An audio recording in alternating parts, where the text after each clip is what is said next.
Bismillahirrahmanirrahim. Assalamualaikum warahmatullahi wabarakatuh. Alhamdulillahirabbil alamin.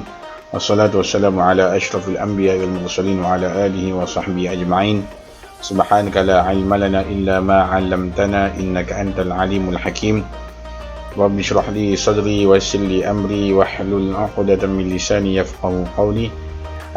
Hal-hal yang diharamkan saat haid dan nifas adalah 6 perkara sebagaimana telah diharamkan saat jenabah berhadas besar. Maksudnya yang diharamkan pada haid ni 10. 6 tu ialah yang sama seperti yang diharamkan ketika berjunub ataupun berhadas besar. Iaitu apa? Solat. Yang pertama solat fardu ke solat, apa saja solat, termasuk solat jenazah sekalipun. Yang kedua tawaf wajib ke tawaf sunat ke, sama tak boleh. Yang ketiga menyentuh mushaf, memegang mushaf, menyentuh dan membawanya. Membawa pun tak boleh. Semua macam hadas kecil. Ditambah iaitu berdiam dalam masjid, duduk dalam masjid dan membaca Al-Quran dengan niat tilawah. Itu sama dengan yang berhadas besar. Juga ditambah, yang ni tambahan dia. Sepatutnya dia ada 4. Tapi di sini disebut 3 sahaja. Satu lagi dia tak sebut, iaitu at-talaq, bercerai. Sebab bercerai itu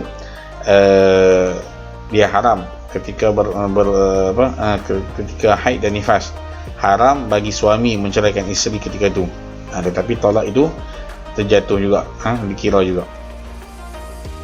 Ditambah lagi puasa. Maksudnya yang tadi 6 dah, yang ke-7 lah. Yang ke-7 iaitu juga ditambah puasa. Maksudnya tidak boleh puasa ketika haid ataupun nifas. Ia tidak boleh puasa saat ia sedang haid atau nifas. Tak boleh puasa. Ketika haid atau nifas tidak boleh berpuasa. Bahkan tidak sah puasanya dan berdosa bila melakukannya. Maksudnya benda ni, puasa ni perkara yang diharamkan ketika haid dan nifas. Bila haram, bila buat juga berdosa. Dan puasa tu tidak sah, tak sah dan berdosa.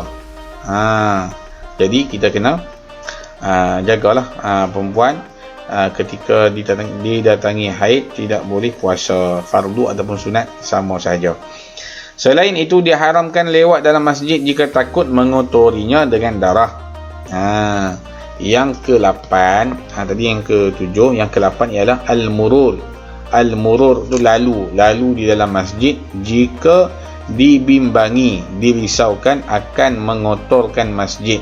Takut masjid tu kotor dengan sebab darahnya yang menitik jatuh ke dalam masjid. Jadi maksudnya di sini haram lewat dalam masjid ni ada jika dia, ada syarat dia. Bermaksud jika tidak mengotori masjid ataupun dia yakin kalau dia masuk tidak akan kotor masjid dengan sebab